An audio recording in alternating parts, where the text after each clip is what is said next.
por la presentación. ¿Sí? ¿No se escucha? No, voy a cobrar, dile, la grabación al doctor Héctor. Esa es otra tarifa ya, doctor. Ya. Entonces ahora vamos a ver patologías hepáticas. Donde que ya han visto ustedes colestitis aguda, hemorragias severas, colestitis aguda que puede ser litiásica o alitiásica, siendo más frecuente la litiásica. Visto complicaciones como síndrome de Urizi, visto complicaciones como coloreofondiasis, han visto como complicaciones como ilio biliar, o como pueden ver también obstrucción, también porque es una causa de obstrucción intestinal. Entonces ahora vamos a ver referente a patología hepática. Primero la anatomía. Creo que todos conocen el hígado, que está ubicado al lado derecho. ¿Qué nos interesa del hígado? Nos interesa que es un órgano que tiene una circulación especial. ¿Ve? ¿Qué es lo que tiene? Mira, acá tenemos, acá atrás está la vena cava inferior. Aquí está la vena porta. Aquí continúa la vena cava y aquí vienen las venas hepáticas o suprahepáticas, ¿cierto? La hepática derecha, la hepática media, la hepática izquierda. Es uno de los pocos en los que hay vena-vena, ¿no es cierto? Entra vena y sale vena. Normalmente entra arteria, sale vena, o llega vena y sale arteria. Este entra vena y sale vena. Porque también entra la arteria, pero no sale la arteria. ¿De cómo se forma la vena porta? ¿Cómo se forma?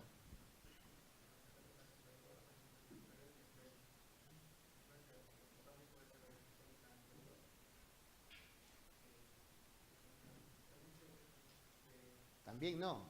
Hay una forma que tiene que ser la correcta. ¿Cuál es la correcta? Los tres es, pero ¿cuál es la correcta?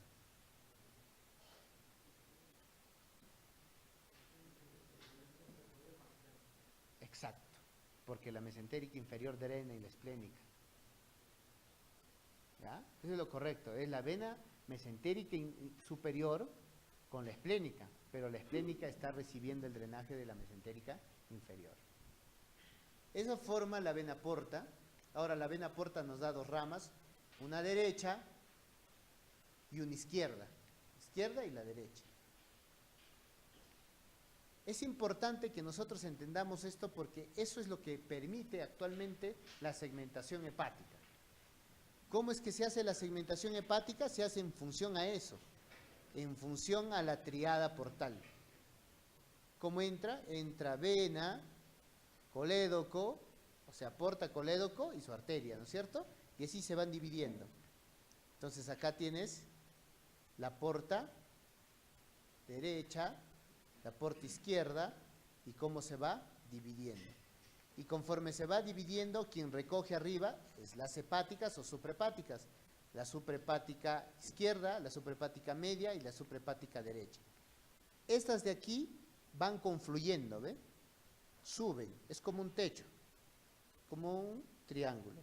En cambio estas no están tan así. Este pedículo es como que si estuviera por acá y son un poco más horizontales. Entonces, cuando yo trazo un plano a nivel de esta confluencia de la división de la hepática derecha con la hepática izquierda, de la porta, yo genero un plano horizontal. Eso me va a generar segmentos superiores y segmentos inferiores. Y cuando yo tengo las suprahepáticas o las hepáticas, me va a segmentar los segmentos superiores. ¿Ve? Me va a generar segmentos superiores. Por ejemplo, esta me separa el 3 del 4. Este de aquí me separa el 4 ¿de quién? Del 8. Y esta, la izquierda, me separa el 8 del 7. Este es fácil de entender. También preguntan, por si acaso. Siguiente. Entonces ahí está la famosa segmentación hepática, ¿no? Tenemos los segmentos superiores y los segmentos inferiores. Los segmentos superiores acá están. Pero superiores, pero el hígado no tiene esta disposición así paradito. El hígado, esta es la cara visceral, la que está acá abajo, mientras que esta es la cara parietal, es la cara que está pegada a la pared. Entonces esto, el segmento 5, es como que hacia el borde del hígado, ¿no? Hacia el borde. Mientras que detrás de él está el 8, pero es superior, no es que esté detrás, sino superior. Entonces el segmento hepático, ¿ves cómo se divide? A nivel de la división de la porta izquierda, porta derecha y un plano horizontal. Ese es el que me da superior e inferior. Este plano me va a permitir, y luego las suprahepáticas me va a permitir segmentar la parte superior y la parte inferior. La parte superior lo segmenta en el 2, 4A, 8, 7. Son los segmentos superiores, mientras que los segmentos inferiores es el 3, el 4B, el 5 y el 6, y el caudado cuadrado que está allá, ¿no? El 1. ¿Dónde está? Está entre la cava, mira acá atrás va la cava, y la porta.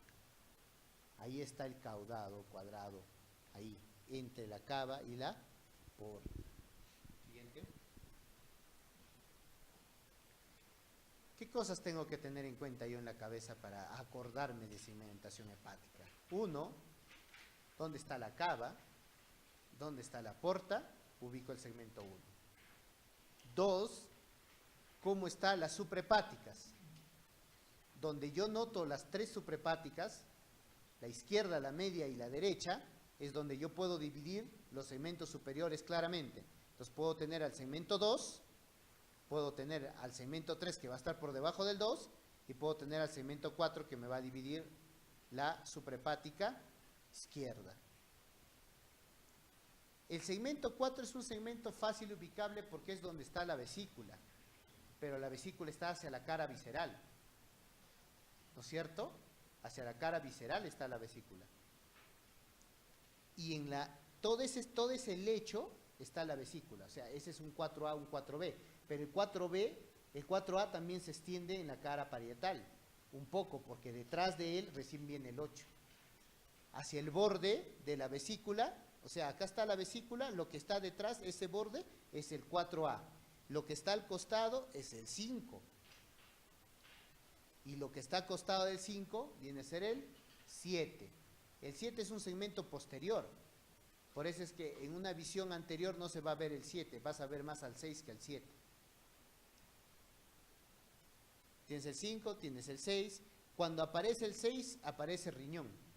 Cuando uno ve un corte transversal, cuando uno ve un corte axial, va a aparecer riñón y a esa altura va a aparecer el segmento 6. El segmento 7 es más posterior, o sea, está más hacia la columna, y el segmento 8 está más hacia arriba. Siguiente. ¿Cómo se traduce eso? Ahí está. Tienes los segmentos superiores y tienes el segmento inferior. Y acá un intermedio. Entonces, ¿qué tienes tú? Para el segmento superior, este es la cava. Donde más se agudiza la unión, significa que estoy en la parte superior. ¿Sí se entiende, no? Se ubican en el hígado. Acá está lo más superior posible. Por eso es que está más agudito, pero conforme yo lo veo más separado, ya significa que estoy bajando en los cortes. Y ya va a empezar a aparecer la porta. Significa que estoy ya más abajo. Justo cuando aparece la porta, significa que ya está apareciendo los segmentos inferiores. Entonces, cuando yo tengo este claro ejemplo, voy a tener claramente al 8. El 8 va a ser el más predominante, porque es el que es la cúpula, ¿no? Es como si fuera una iglesia, la cúpula, ahí está el 8. Entonces, el 8 a la izquierda va a estar el 4. El 4A, que es superior, no va a estar el 4B, porque el 4B es inferior. Al costado del 4B va a estar el 2. El 2 es superior. no va a estar el 3 porque el 3 es inferior. Y al costado del 8 está el 7 es posterior, o sea, significa que por acá está la columna. Está bien hacia atrás, está bien hacia la espalda. O sea, por acá está el abdomen, ¿no? Por acá debe estar el apéndice sifoides, por acá la costilla. Entonces yo todo este lado veo el 4 y el 8. Mientras que el 7 lo veo hacia mi espalda prácticamente. Es bien posterior, ¿no? Acá ya ha bajado y ha aparecido ya la porta izquierda. Entonces, como ya apareció la porta izquierda, ya debe tener segmento 3 ya. El 4A ya debe tener segmento 4B. Y como todavía se nota un poco, todavía tiene segmento 8, porque se nota todavía las suprahepáticas, y también todavía tiene segmento 7. Como ya apareció parte de la porta, y acá está la cava, aparece el 1. Entre la porta y la cava. Sigo bajando, ya aparece más claramente la división de la derecha con la izquierda. Acá está la cava y aparece más claramente el 1. Ahora ya estoy con la división del porta derecho, entonces ya aparecen los inferiores. ¿Quiénes son los inferiores? El 6, el 5, ¿no es cierto? Y empiezan a aparecer. Aparece el 6, aparece el 5, el 8 superior, aparece el 4B y aparece el 3. Y conforme aparece el riñón, aparece el segmento 6 claramente. Entonces aparece el 6, aparece el 5, el 4B y el 3. Este es el 5. Encima del 5 está el 8. Y encima del 6 está el 7. Siguiente. Entonces no está difícil, ¿no es cierto? Tengo mi tomografía, está el vaso, acá está, ¿quién es?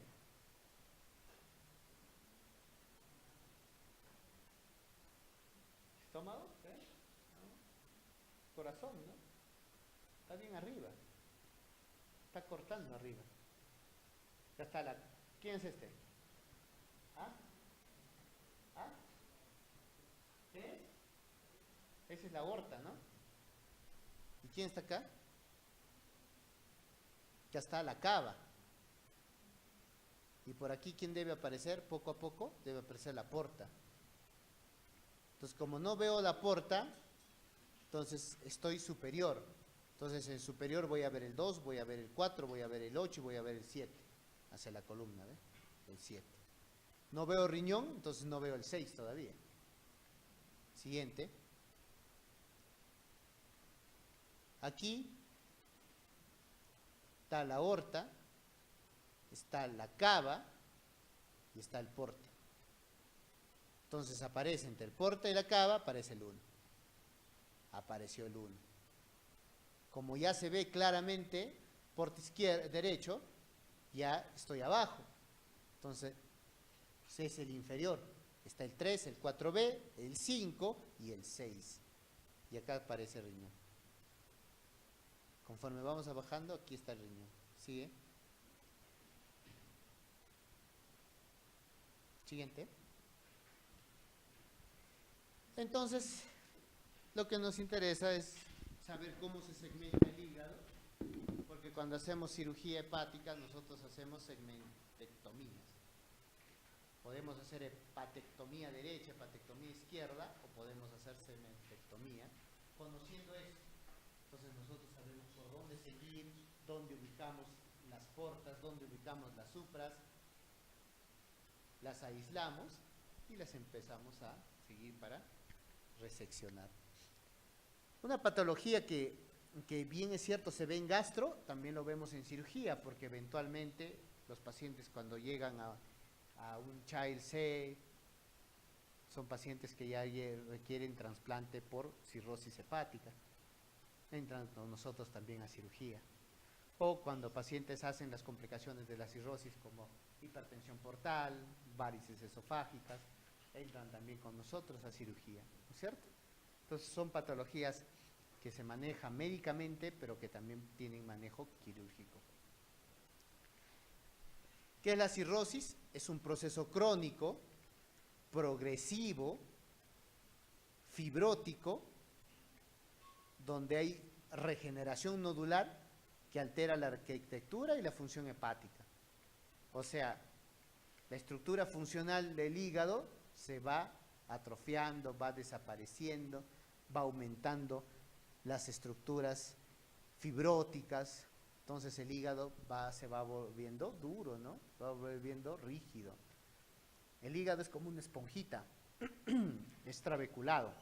Por eso es que el hígado sangra un montón. Por eso es un trauma abdominal. El hígado sangra bastante. Si es un trauma grado 3 o un trauma grado 4, requieren cirugía. Solo los traumas 1 y 2 se hace con manejo expectante o conservatorio, ¿no? Solamente los traumas 3 y los traumas 4 y los traumas 5 sí se entran a sala de operaciones. Entonces, como ven ustedes, hay una alteración entre lo que era un hepatocito normal y cómo termina el hepatocito, todo regenerado, fibrótico, duro. ¿Qué causas hay? Las causas más frecuentes son por infección, ¿no? Virus, hepatitis B, hepatitis C, matan más que el VIH, mucho más. También pueden ser tóxicas, la cirrosis alcohólica, metabólicas, como la enfermedad de Wilson, depósitos, ¿no? Autoinmunes, como obstrucción de la vía biliar, hepática, o la esclerosante, ¿no? La colangitis esclerosante. Colestásicas crónicas, el paciente que le haces una lesión de vía biliar y le dejas ahí con su ictericia crónicamente, ¿no? Empiezan a hacer una cirrosis hepática. Entonces, no es tan que, le va a dar colangitis nomás, ¿no? Colangitis es la etapa aguda, la etapa infecciosa que puede tener ese paciente, pero puede llegar a ser una cirrosis hepática, una falla hepática, disfunción hepática, se muere, ¿no? Entonces, es importante que nosotros valoremos cómo está la función del hígado. Y para eso nosotros usamos, hay una clasificación, ¿no? La de Child, hay Child A, Child B, Child C, y en función a qué está el Child, ahí hay una mnemotecnia, ¿no? Dicen batea, le dicen. Batea porque está en función a las bilirrubinas, la A en función a la albúmina, la T, tiempo de protombina INR, aquí usa el INR, la E al grado de encefalopatía que tiene el paciente, y la otra A es de ascitis. Entonces el Child va a ver la ascitis del paciente, va a ver la ictericia del paciente, va a ver desde el punto de vista de la sangre el INR y las proteínas, ¿no es cierto? Entonces, dependiendo del tipo de Child que tenga el paciente, va a venir el pronóstico del paciente. ¿Qué complicaciones me puede dar la cirrosis hepática? Desnutrición, hipertensión portal, encefalopatía, ascitis, sepsis, hemorragias, ¿no? Hemorragia digestiva alta. Siguiente. Vamos a ver una de sus primeras complicaciones. Hipertensión portal. ¿A qué se define hipertensión portal? Aquella que tiene un aumento de la presión de más allá de 5 milímetros de mercurio. Eso ya es hipertensión portal. O sea, cuando tiene más allá de 5 milímetros de mercurio la vena porta, eso es hipertensión portal. Que esta hipertensión portal me cause una varices esofágicas todavía. ¿Cuándo me causa? Cuando empieza a sobrepasar los 8 a 10 milímetros de mercurio. Cuando empieza a pasar los 8 o 10 milímetros de mercurio, recién va a empezar a formarse las famosas varices esofágicas. La circulación colateral, ¿no?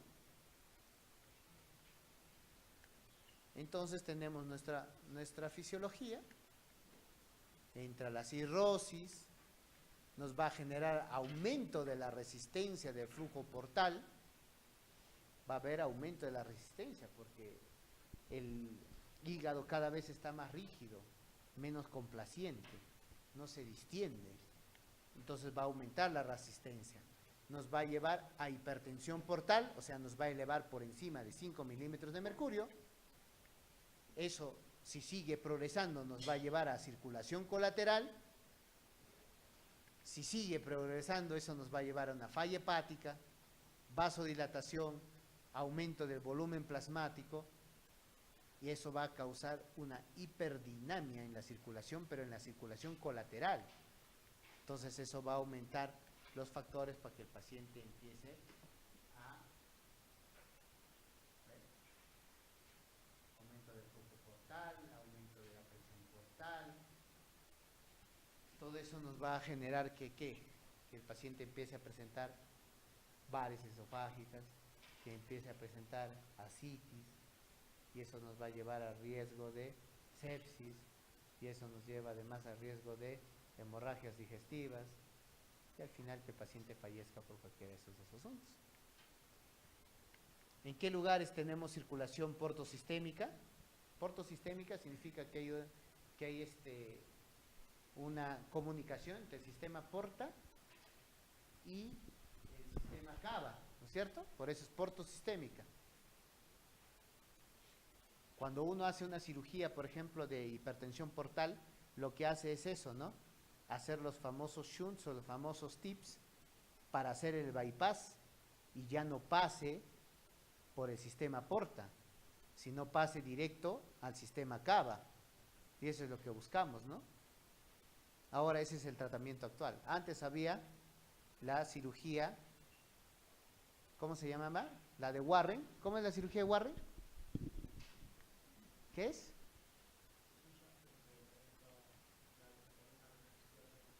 Con la esplénica, ¿no es cierto?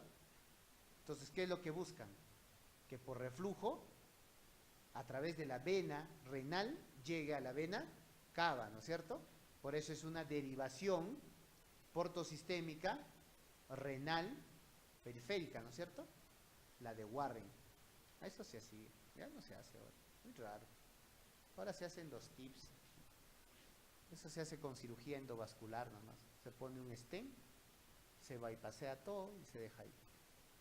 En pacientes que tienen mal pronóstico, porque ya si empiezan a hacer hipertensión portal es porque ya la insuficiencia hepática está bien avanzada.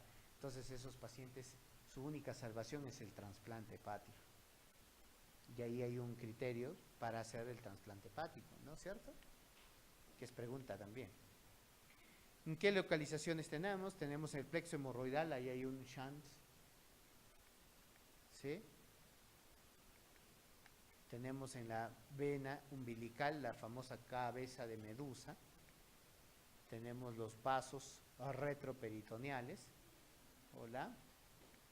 ¿Cuál es el tratamiento? ¿Cuál es el tratamiento de la hipertensión portal? El tratamiento, lógicamente que inicio es médico, sí o sí.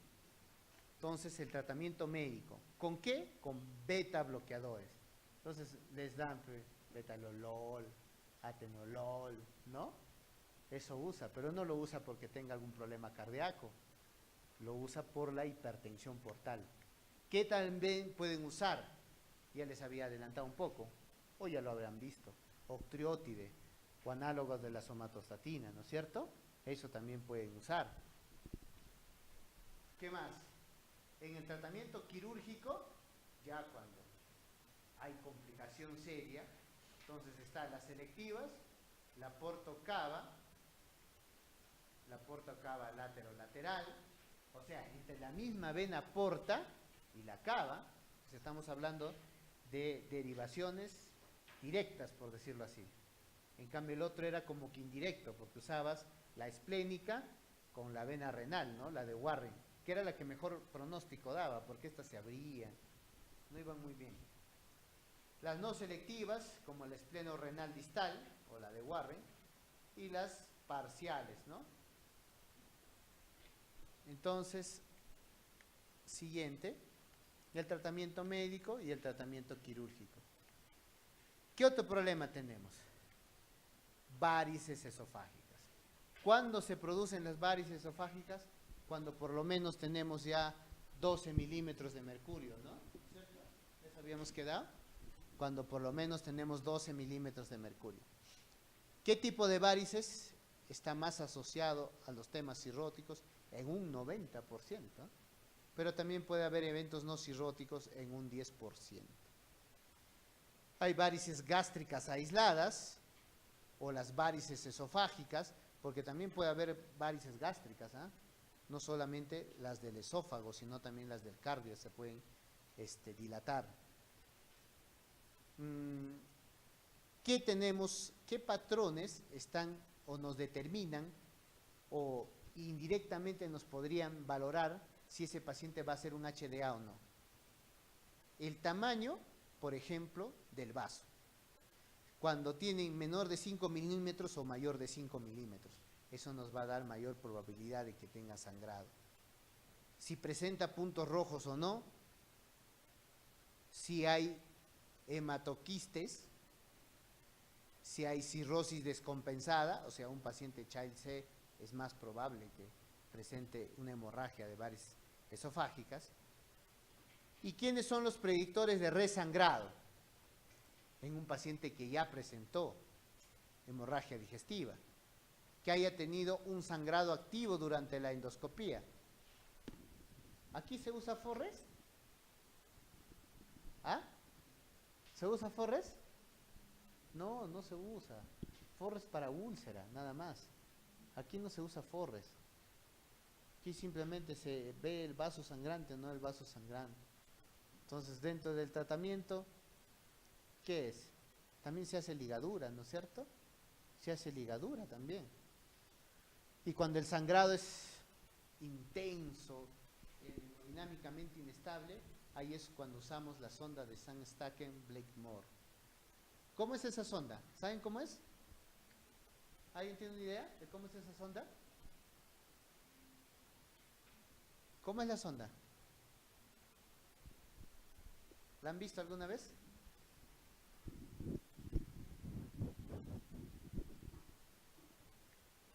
Es como una sonda Foley, pero tiene dos balones. Tiene un balón como la sonda Foley y tiene otro balón a lo largo. Podrías decir en el tercio distal de la sonda Foley.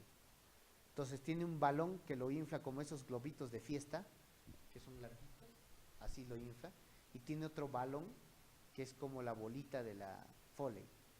Entonces el primer balón es para que no se salga, porque lo introduzco, inflo el balón y lo jalo. Con eso yo estoy presionando el cardias. Con eso yo sé que ese tercio que está por encima de la bolita de ese balón está en el esófago, donde están las varices esofágicas. Entonces, luego que yo tracciono, recién inflo el otro, para que haga una presión mecánica, ¿no es cierto? Entonces, de esa manera controlo yo la hemorragia. ¿Cuánto tiempo? 24 o 48 horas como máximo. En esas 24 o 48 horas tengo que estar preparado para hacer lo que se tiene que hacer. Porque si no, se puede necrosar el esófago. Entonces, en esas 24 o 48 horas, si es que estoy en un hospital de poca capacidad resolutiva, ya el paciente debe estar en otro hospital de mayor capacidad resolutiva para que puedan extraer ese balón y si sigue sangrando, pues hacer otro tipo de tratamiento. Puede hacer un TIPS, lo hace cirugía endovascular o lo hace cirugía el radiólogo intervencionista, ¿no? Va, le pone sus TIPS, se acabó el problema. Y por último, si no se puede, entra cirugía, y nosotros lo que le hacemos es esa faguectomía distal, le sacamos el esófago. Ya en cirugía electiva le podrás hacer el Warren, todo eso. Si tú le haces el Warren a uno que está con una hemorragia, se va a morir, no va a aguantar ni 2 horas en la cirugía y se va a morir. Entonces acá tenemos varices esofágicas, grandes, pequeñas. Grado 1 desaparecen solamente con la insuflación. Grado 2 no desaparecen con la insuflación y ocupan menos de 1/3 de la luz. Y el grado 3 no desaparecen con la insuflación y ocupan más de 1/3 de la luz. Eso es cuando usas tú el famoso balón. Usas vasopresores selectivos, como habíamos visto el octreotide, análogos de la somatostatina. Y el tratamiento endoscópico, siempre el tratamiento endoscópico en hemorragia digestiva alta, primera elección. no hay tratamiento quirúrgico, salvo que el paciente esté hemodinámicamente inestable, llega chocado, no revierte del shock, entonces hay que entrar con cirugía. Quirúrgico, los famosos shunts, y cuando ya el paciente está según criterios de trasplante hepático, ya va para trasplante hepático. Siguiente. Entonces, ¿qué tenemos en el manejo de las varices esofágicas? Tenemos varices moderadamente severas. Si existe contraindicación en la ligadura o no. Siempre a todos iniciamos con manejo médico, ¿no es cierto? Porque estamos manejando la hipertensión primero, no estamos manejando como si estuviera una hemorragia digestiva. Pues es otra cosa que ya tenga la hemorragia y en la que vamos a manejar de distinta manera. Nuestro objetivo siempre es prevenir la encefalopatía, por eso el paciente usa lactulosa, ¿no? Como tratamiento, enemas de limpieza. Hay que manejar la hemorragia si eventualmente se presenta, con somatostatina o ligadura endoscópica. Hay ligadura, ¿no? Entra el gastroenterólogo, pues el medio físico es el más ideal acá. Este somatostatina es previo a la endoscopía, ¿no? Viene un paciente, una hemorragia digestiva alta, tiene estigmas hepáticos, tiene telangiectasias en la pared abdominal, es alcohólico, o sea, tiene 4 patas, bigotes, dice miau, no voy a decir que es enfermo. Pues lógicamente estoy pensando en una cirrosis hepática, estoy pensando en varices esofágicas rotas, entonces estoy pensando en que no le voy a dar omeprazol. Le tengo que dar un octreotide y luego hacer la endoscopía para que le hagan ligadura, o en su defecto, si es que no se logra controlar, le dejaré una sonda de Lagmor, ¿no? No sangra, sí sangra, sigue sangrando, balón, ¿ves? De Sandstacken, de 1 a 3 días, 48 horas lo máximo diría yo. Después seguimos con la terapia endoscópica. O sea, los shunts no es algo que se pueda hacer tan rutinariamente, ¿eh? ¿No lo ven? No está en los protocolos tan así. Entonces ya cuando las medidas, en realidad esas son medidas para pacientes estables, porque hay que hacer todo un manejo, inestablemente no se le puede manejar. Profilaxis, propanolol, nitritos, sangra, indicaciones de tratamiento quirúrgico con los TIPS. No indicación de tratamiento quirúrgico, cirugía derivativa, ¿no es cierto? Ese habla del espleno renal de Warrant. ¿Sigue? Otra complicación que tenemos en la patología hepática viene a ser la ascitis, la tan famosa y ansiada ascitis. ¿Cuáles son las causas de ascitis? La más frecuente es la hipertensión portal, pero no es la única, ¿no? No es la única causa de ascitis. Ascitis también nos causa las neoplasias, ¿no? La carcinomatosis, el paciente viene ascítico. ¿Qué más? ¿Qué más nos daría ascitis? Síndrome nefrótico, ¿no? También nos da ascitis, un paciente, una hipoalbuminemia severa, uno que está en anasarca, ¿no? Viene con ascitis, derrame pleural. La ascitis es líquido en cavidad abdominal. Leve, moderado, severa, según la cantidad. ¿Cuál es la causa más frecuente? Hipertensión portal. Al examen físico, distensión y matidez. La ola, ¿no? La famosa ola que hacen. A mí nunca me salió bien exactamente. Yo no sé si los clínicos se engañaban o solamente en los que era tensión se notaba. En los que tomé un poco, no. Temblaba mi brazo. Ahora, ¿cómo evalúo yo la ascitis? Yo tengo que evaluar la ascitis, ¿no? Así como el derrame pleural hacen sus criterios de Lyme y se vuelven unos expertos, cosa que también preguntan en los exámenes, ¿no? Acá también vemos cómo vamos a evaluar la gradiente albúmina sérica versus la ascitis. Entonces nosotros vamos a ver esa gradiente, albúmina sérica versus ascitis. Entonces, ¿cuál es esa relación? Si es mayor de 1.1 o es menor de 1.1. Mayor o igual. Si es mayor o igual de 1.1, me pregunto, ¿las proteínas en el líquido es menor o mayor o igual a 2.5? Si es menor, estoy pensando en hipertensión portal por cirrosis. ¿Sí? ¿Claro? Si está acá, está la relación mayor de 1.1 con proteínas en líquido acítico menor de 2.5 gramos, digo que probablemente se trate de una hipertensión portal, que la causa más frecuente es cirrosis.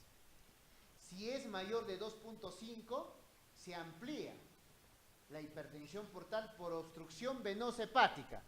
¿Quién? Budd-Chiari. ¿No es cierto? ¿Qué es Budd-Chiari?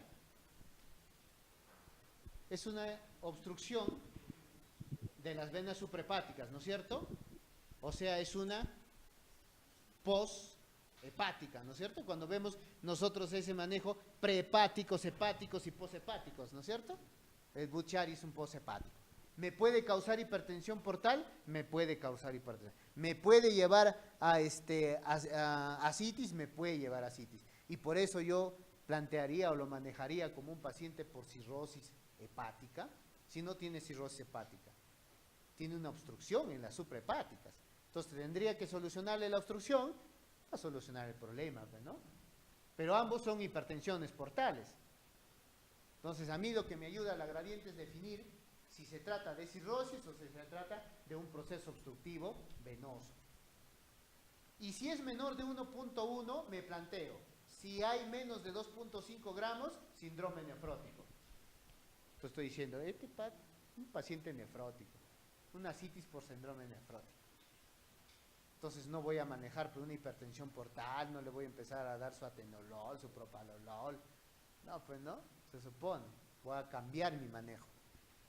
Y si es mayor de 2.5, estoy pensando, no, es una carcinomatosis, es una TB, es otra cosa, ¿no es cierto? Algo que es muy útil es la ecografía.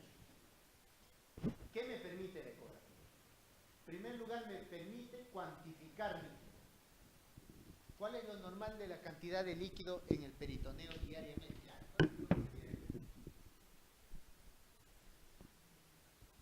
¿Cuánto? Vamos, vamos, chicos. ¿Han leído? No han leído. ¿Y ahora?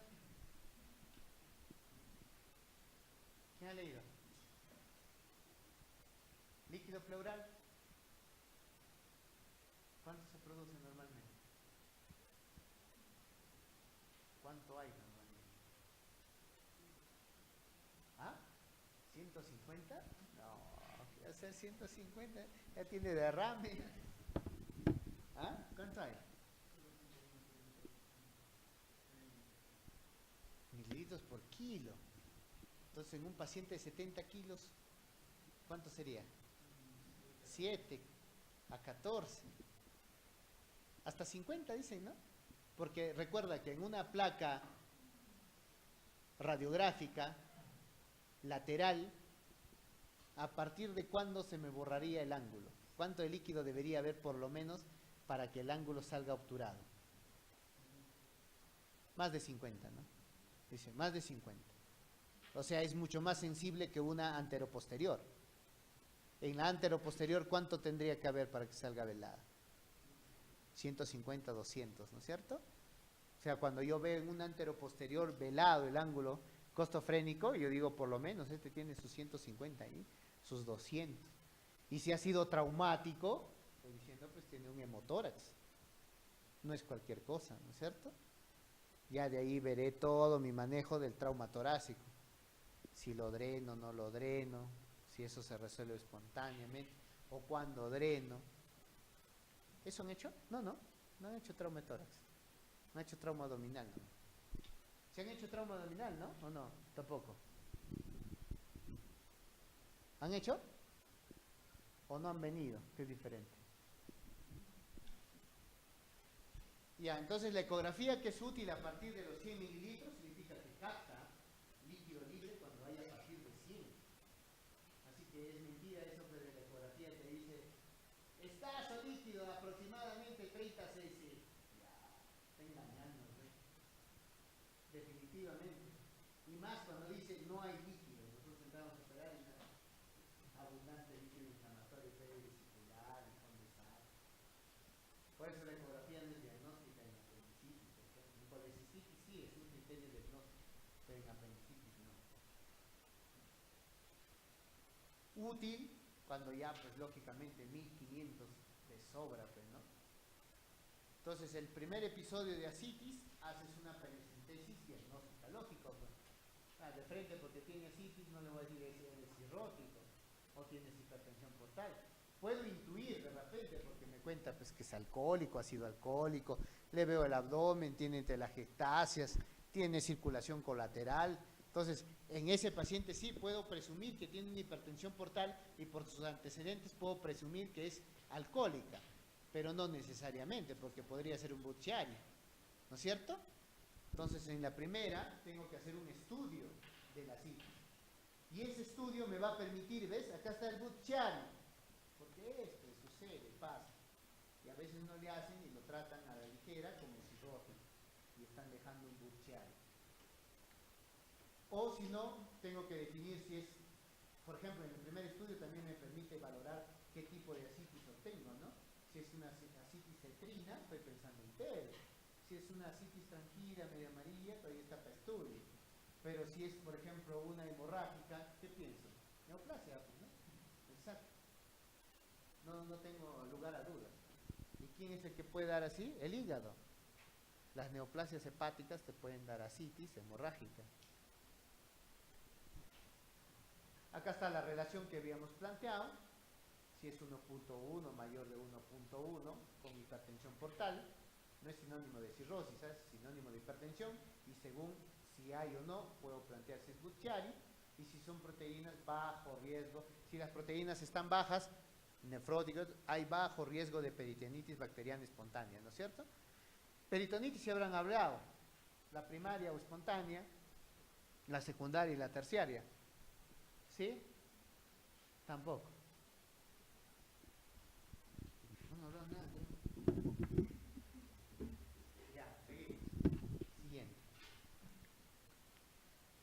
Entonces acá tenemos la asitis, los grados de asitis. Tenemos una asitis leve, moderada, una asitis a tensión y una asitis refractaria. Refractaria significa que no cede, ¿no? Hacemos, evacuamos, sigue, refractaria. La leve moderada, tratamiento, espironolactona más restricción de sodio, sí o sí. Espironolactona más restricción de sodio. ¿Cuánto de espironolactona? De 100 a 400. También se le puede agregar furosemida, dependiendo de si responde o no responde, y esa es la idea, ¿no? Cuando tienes una tensión, hacemos una paracentesis evacuatoria. Usamos albúmina o coloide, depende de la cantidad que saquemos. Si nosotros sacamos menos de 5 litros, podemos usar albúmina, y si sacamos más de 5 litros, deberíamos usar solo albúmina. Si sacamos menos de 5, albúmina o coloides. Por eso has visto cuando hacemos una paracentesis en mucha tensión, le ponemos poligelina, ¿no es cierto? Ese es el coloide. Lo ideal, si es que es menos de 5 litros, bueno, con el coloide va a ir tranquilo. Le podemos poner albúmina también. Pero si sacamos más de 5, sí o sí le tenemos que poner albúmina. Si no, ese paciente se choca y se muere. En un procedimiento tan sencillo. ¿Ah? ¿Qué más tenemos? ¿Qué es lo que buscamos? Hay que valorar el tratamiento de elección, hay que ver qué pérdida de sodios tiene, cuánto es la excreción de sodio, hay que ver si el paciente responde o no a las paracentesis evacuatorias, si no, para siempre plantear los tips. Siguiente. Otra complicación que tenemos es la famosa encefalopatía hepática, ¿no es cierto? La famosa encefalopatía hepática, que es más asociada a la cirrosis hepática, lógicamente, ¿no? Y en medicina manejan con su carbón activado, con su lactulosa, no le den proteínas, todo el manejo que haces para evitar una encefalopatía hepática, ¿no es cierto? Es un estado, una alteración del estado cognitivo secundario a una insuficiencia hepática. El 95% ocurre en pacientes cirróticos, se presenta generalmente con HDA, se potencian, ¿no? Si el paciente está encefalopático y encima nos hace HDA, es de peor pronóstico. ¿Por qué? Porque empeoraría su encefalopatía, ¿no? Empeoraría su encefalopatía. La supervivencia con un primer episodio al año es el 42% y a 3 años el 23%. Significa que los encefalopáticos se mueren bastante. ¿Qué alteraciones mentales hay? Trastornos del sueño, hipersomnia, apatía. Mira, trastornos leves. Un paciente que ya tiene antecedentes de cirrosis, hay que tener cuidado con su falta de sueño, con su hipersomnio. No es necesario que esté desconectado para pensar recién en que está encefalopático. Personalidad alterada, se pone eufórico o deprimido, como un maníaco, ¿no? Como un maníaco depresivo. Deterioro intelectual y alteraciones neuromusculares, la asterixis, ¿no? ¿Cuál es la asterixis? Es que le doblas la manita y queda temblando, ¿no? ¿No es cierto? Signos extrapiramidales de hipertonía, signo de la rueda dentada, o el paciente que hace convulsiones. ¿Cuál es el tratamiento? El tratamiento, bueno, por un lado tienes el tratamiento protector neurológico y por el otro lado el manejo del amonio, ¿no? Todo eso es lo que hacemos, el carbón activado, el no darle proteínas, lactulosa, todo es ¿para qué? Para que no se absorba el amonio, ¿no es cierto? Eso es lo que buscamos. Ese es el principal mecanismo de esto. Entonces el manejo va a estar básicamente hacia ahí. Siguiente. Acá tenemos el manejo de lo que hemos estado viendo, básicamente es encefalopatía aguda,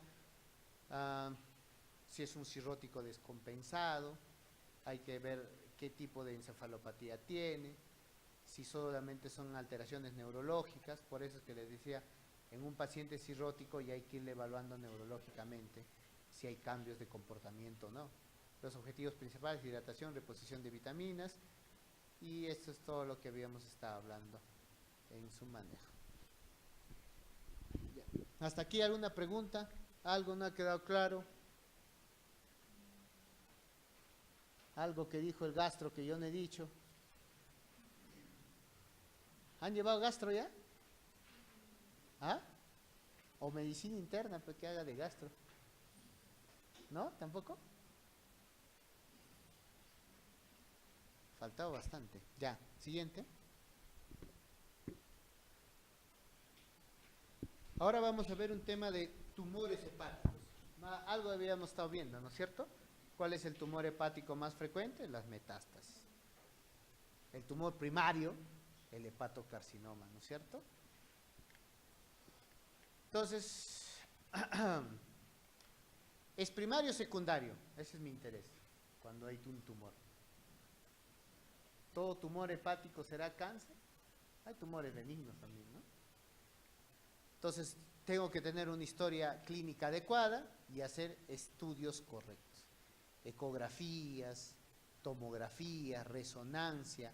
En el hígado nos bastante y es muy útil las tomografías trifásicas, ¿no? ¿Qué tienen las trifásicas? Tienen 3 fases, ¿no?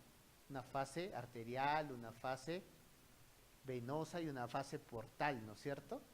Y ahí hacen un término, que es el lavado, ¿no? Dicen lavado, no sé qué están lavando. Malignos y benignos. Malignos pueden ser epiteliales o mesenquimales. El hepatocarcinoma es epitelial, ¿eh? Por eso es carcinoma, ¿no? Como el del esófago, ¿no?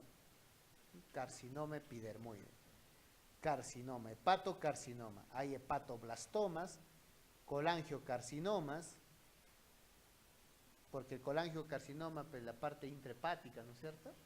Está dentro del hígado. Los cistoadenocarcinomas y los mesenquimales, que están los hemangioendoteliomas, epitelioides, los angiosarcomas, fibrosarcomas, leiomiosarcoma, y los benignos, que son epiteliales como el adenoma, o los mesenquimales como el hemangioma. Siguiente.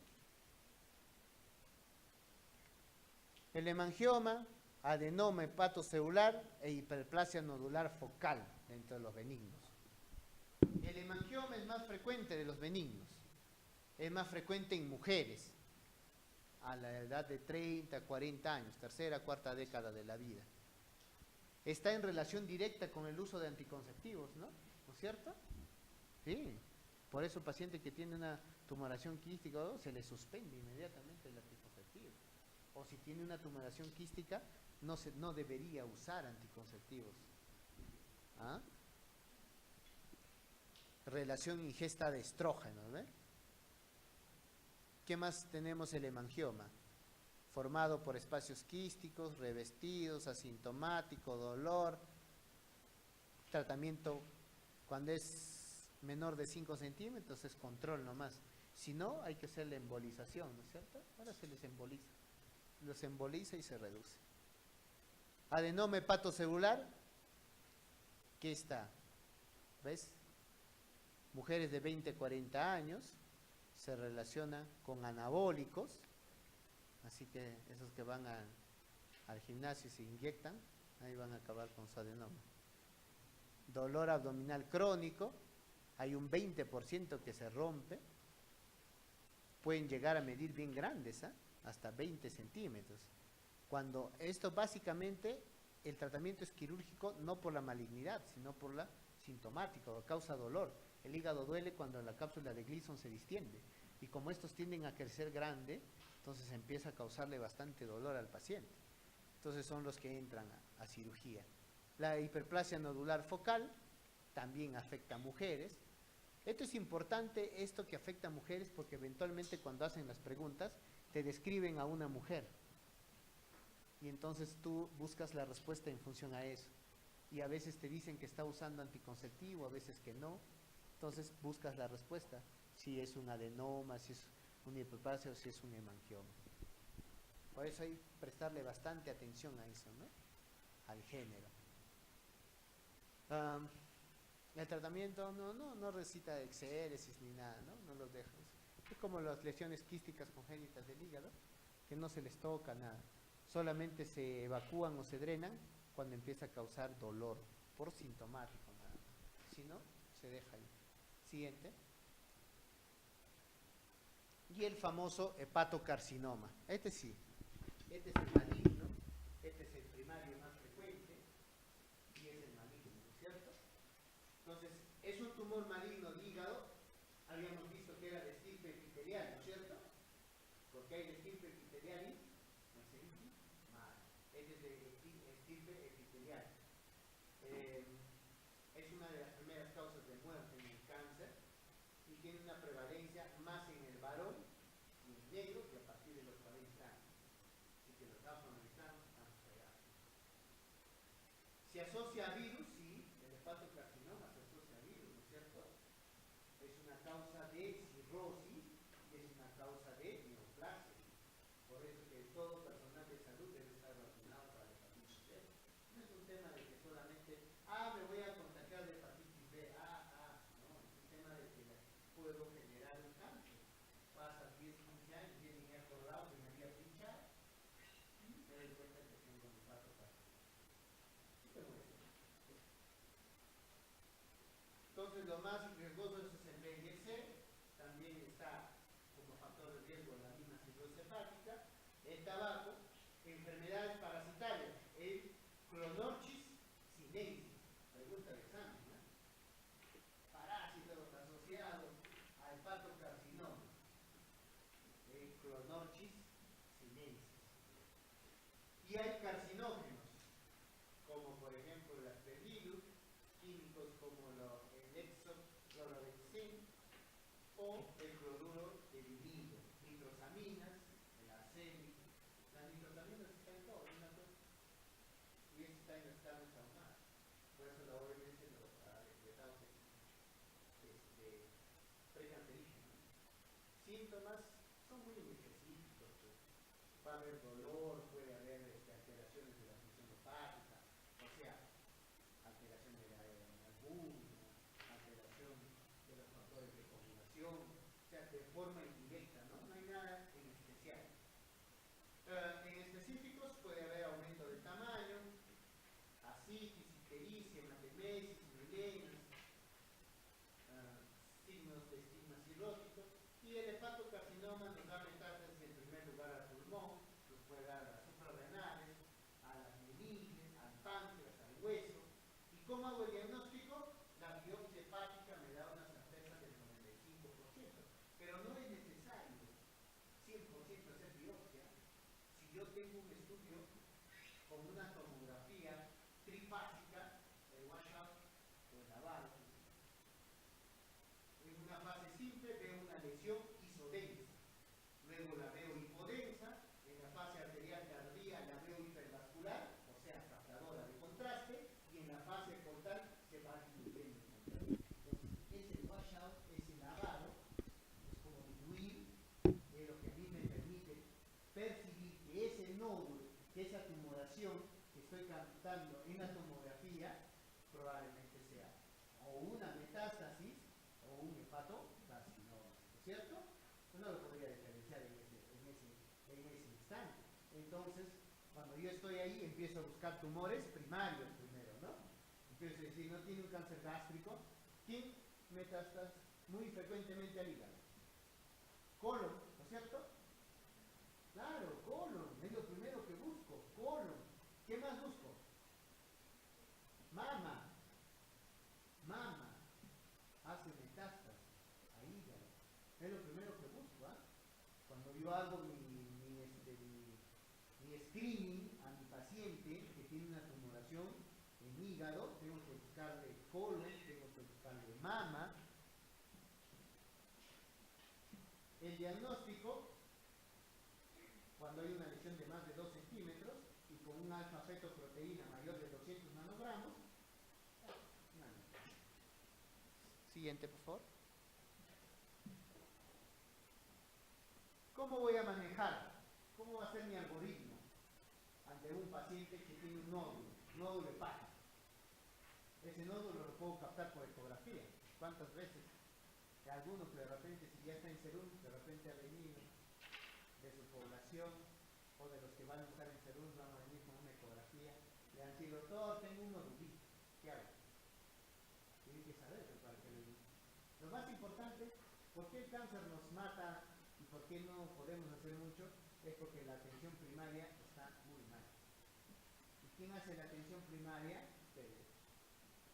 Ustedes hacen la atención primaria, ahí en la punta del cerro. Ahí empieza la atención primaria. Ahí viene el problema. Ahí viene paciente con epigastralgia.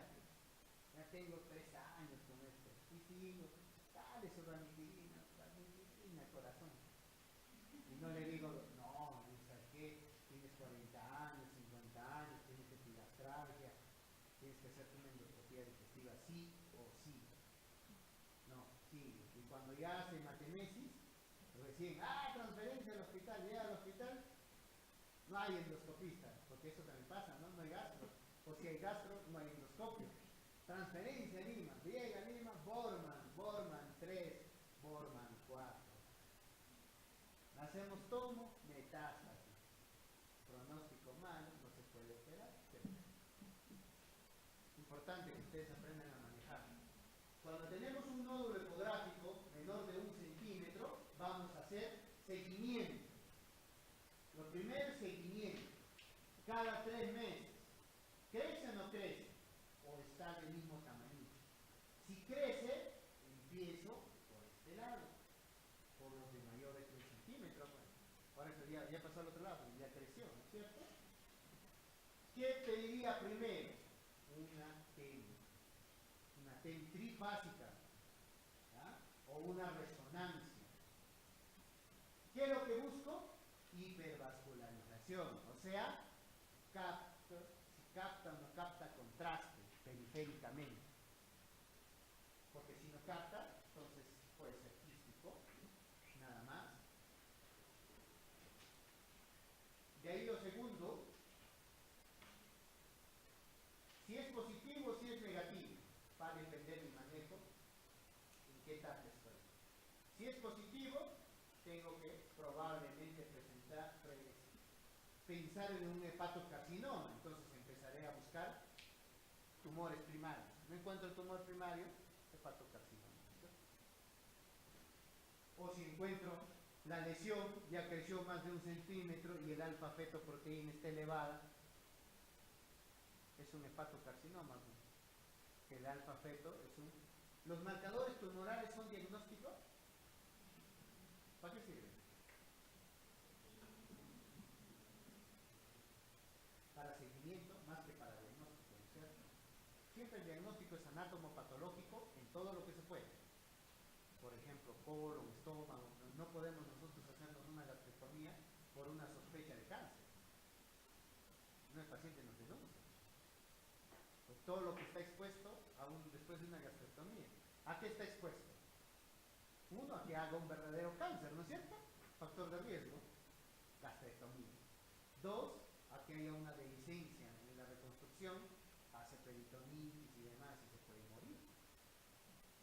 Entonces, hay que justificar el tratamiento con anatomía patológica. Si es negativo para el washout, sea para el lavado, entonces buscamos otras técnicas o planteamos biopsia. Ahí planteamos biopsia. ¿Han visto? O sea, el hígado no se biopsia por biopsiar. Generalmente lo biopsian para estatosis hepática, para cirrosis hepática, para eso. Pero para el cáncer, con un estudio trifásico adecuado, ya no es necesario estar haciendo biopsia. Entonces es lo que busca, ¿ves? Hipervascularización más el washout en la fase venosa. Si es positivo, es un diagnóstico, y si es negativo, va a biopsia. ¿Por qué va a biopsia? Porque ha crecido. Ha crecido, entonces me preocupa, no debería crecer. ¿Ya?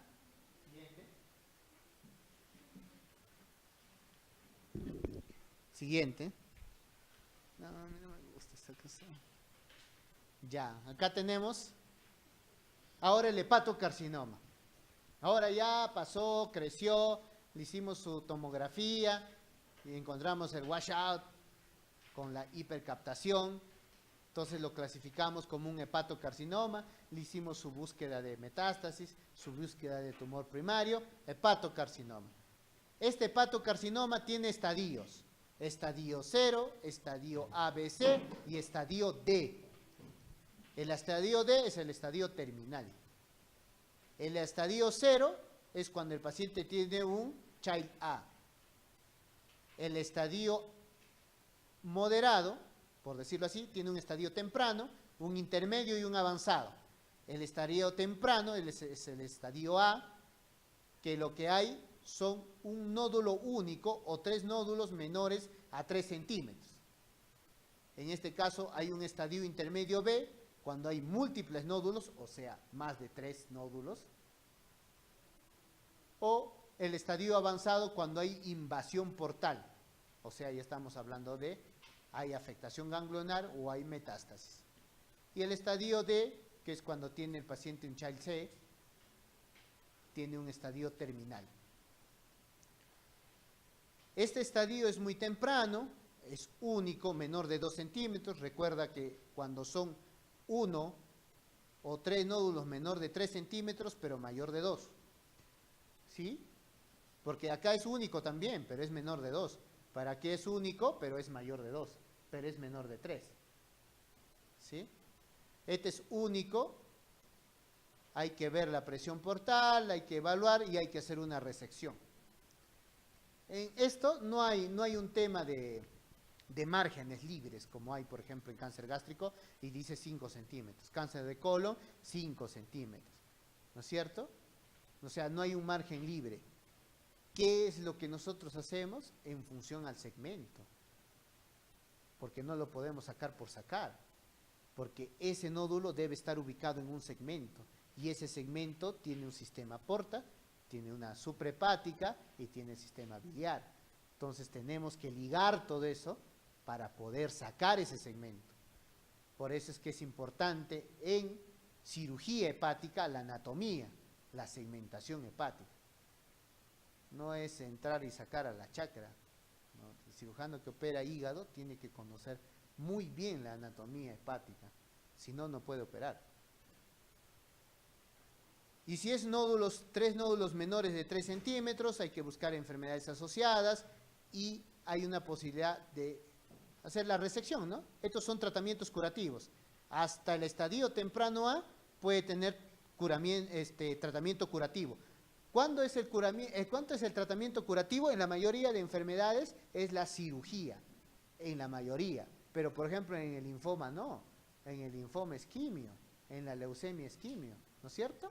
Entonces, el tratamiento curativo en la mayoría sí es cirugía. O sea, resecas, sale, muerto el perro, muerta la rabia, ¿no es cierto? Pero cuando ya hay estadios avanzados, ya no hablamos de cirugías curativas, sino tratamientos paliativos, donde podemos usar quimioembolización o, ahora que está de moda los inmunomoduladores, los biológicos, ¿no es cierto? Ahora se usan eso, o los tratamientos sintomáticos. En este caso es soporte nomás, ¿no? El paciente ya que tiene pronóstico malo. Siguiente. Nosotros tenemos que tener en cuenta cuando un paciente va a una resección o no. ¿Es posible en este paciente hacerle resección o no? En primer lugar, le hago los criterios de Milan. ¿Tiene una lesión única de menor de 5 centímetros? ¿Tiene 3 o menos lesiones menores de 3 centímetros en el mismo lóbulo? ¿O hay ausencia de metástasis o infiltración extrahepática? Si cumple estos criterios, paso a evaluarlo con el CHAIT a ese paciente. Si tiene un CHAIT A, me pregunto, ¿es resecable o no? Esto es para ver si entra a cirugía o no. Si es resecable, está en una etapa muy temprana, es un tumor único, hay ausencia de invasión vascular o hay una gradiente portal menor de 10. Recuerden, un tumor con una presión portal mayor de 10 ya no es buen pronóstico. Entonces, ese paciente sí va a una hepatectomía, que puede ser una segmentectomía, porque se puede sacar por segmentos. Sacamos a veces segmento 7, segmento 8, a veces les dejamos con el segmento 4, nos sacamos al segmento 5, queda el segmento 6, nos sacamos al segmento 7, queda así como que se le hubiesen hecho huequitos al hígado. En los casos de los que tienen los Child B y los Child C, podemos hacer tratamiento percutáneo, tiene una sobrevida de unos 5 años, o sea, lo que hacen acá, el tratamiento es la quimioembolización, y lo preparan para trasplante hepático. Y los que no cumplen el criterio de Milan, simplemente van a cirugía paliativa, o a tratamiento paliativo, ¿no? Quimioembolización. Y ahí nomás queda, ¿no? En cambio, estos hacen quimioembolización, pero luego van a trasplante, porque necesitamos salvarlo al paciente. Siguiente. Entonces, ¿qué tenemos? El tumor hepático metastásico. Esta es la famosa metástasis hepática, ¿no es cierto? Este es el tumor más frecuente hepático. Es el tumor maligno más frecuente del hígado, 50% del tubo digestivo. ¿Y quién es el que principalmente hace eso? Colorectal. Entonces, lo primero que busco, colorectal. Lo segundo que busco, mama. Lo tercero que busco, ovarios. Lo cuarto, riñones. Ahí tienen. No se quejen cuando les pregunten y no sepan, ¿y ahora qué les pido? ¿Qué? Y mama. Otro dice, ¿de dónde apareció la mama? Es lo segundo, después del colorectal. Algunos dicen, no, es de vesícula. Por ahí está cerquita, está pegado al lado del hígado. No. Primero colorectal, luego mama. Ovario. Antes que vesícula. La sobrevida media sin tratamiento es de 8 a 12 meses y con quimio supera los 25 meses, los 21.5, casi llegan a los 2 años. Tratamiento quimio sobrevida del 30-40% a los 5 años y el 10-20% de cirugía en el diagnóstico. O sea, solamente cuando tú haces el diagnóstico de metástasis hepática en una cirugía colorectal, solamente el 10 al 20% en realidad termina operándose, además de esa metástasis, porque muchos ya pasan a ser tumores irresectables del colon. Entonces ya no tiene sentido, porque entrar a sacar un nódulo si en el tratamiento del colon se ha quedado en perfecto. En cambio, cuando haces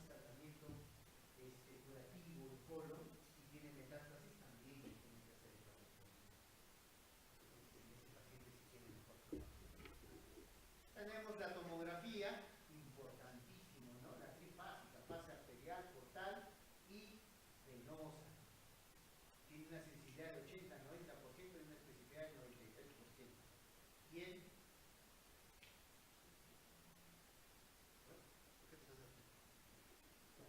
¿qué te queda?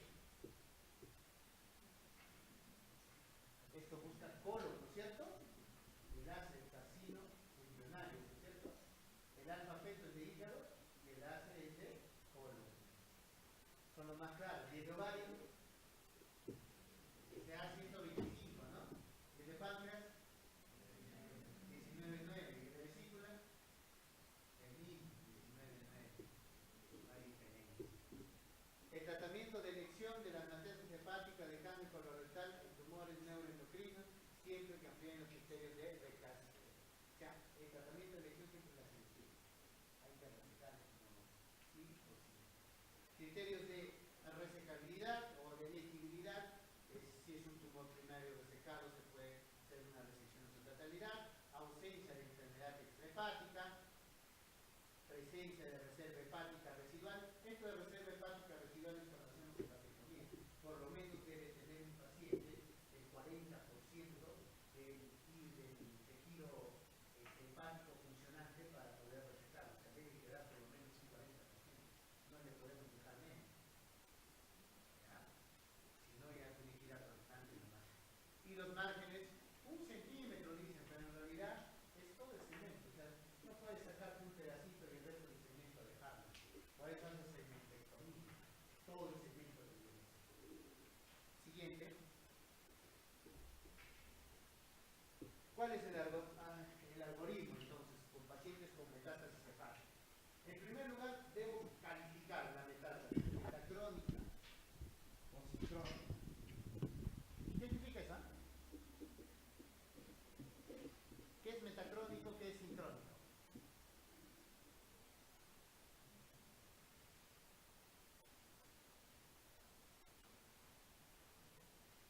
¿Qué es metacrónico? ¿Qué es sincrónico?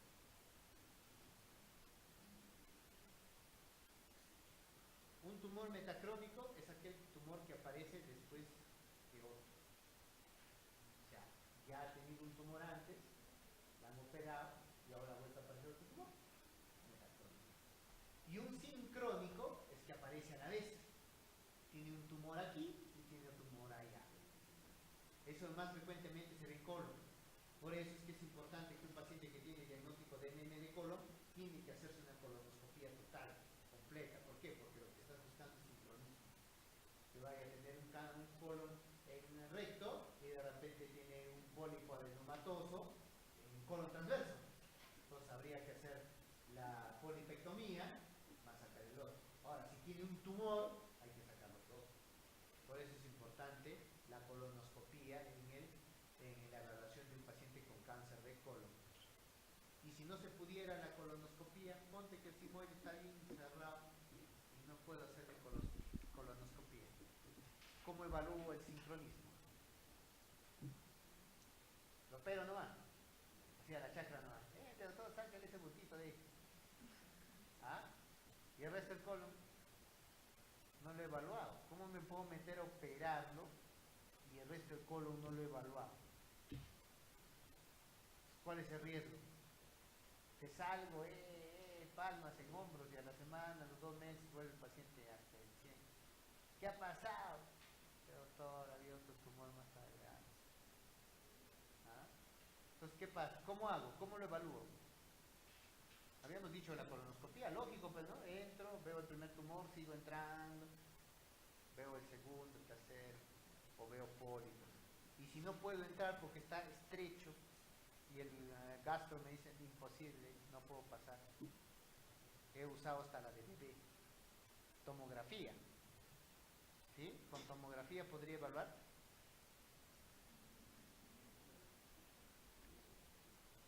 ¿Ah? ¿Con tomografía? Sí y no.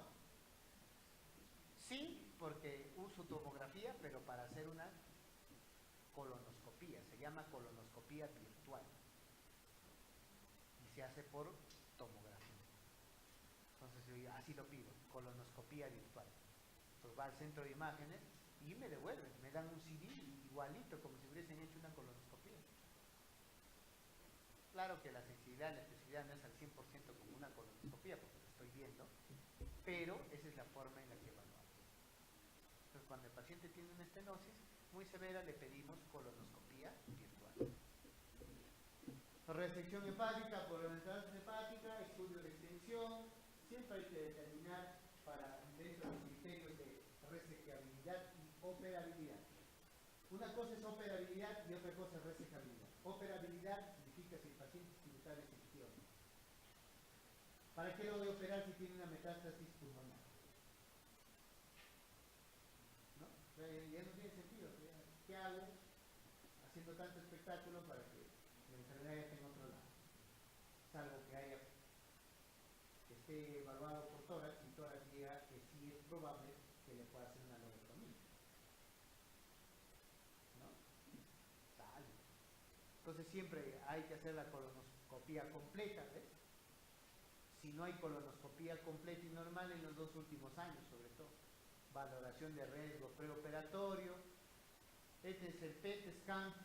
El PET scan es una evaluación, es una tomografía por emisión de positrones, es cara y te evalúa si hay tumores pequeñitos, ¿no? Pero es cara, no lo usamos. Resonancia magnética sí, sobre todo en un recto. Recto ano, resonancia. Sí o sí, todo está bien. Colon, tomografía. Permitir la valoración de la resección quirúrgica, si es resecable o si no es resecable, si entra cirugía neoadyuvante, porque a veces son no resecables, pero podemos hacer neoadyuvancia. Neoadyuvancia significa que le damos quimio antes de la cirugía. Coadyuvancia significa que le damos quimio después de la cirugía. Entonces, a veces hacemos neoadyuvancia, reduce el tamaño del tumor y se vuelve resecable. Operable siempre ha sido. Resecable no era porque el tumor era muy grande, pero le damos quimio, neoadyuvancia y se vuelve resecable. Y entra en la cirugía. Siguiente. Hasta acá, preguntas. ¿Sí? ¿Está más o menos claro? ¿Se entiende? ¿No se entiende? ¿No opinan? ¿No saben?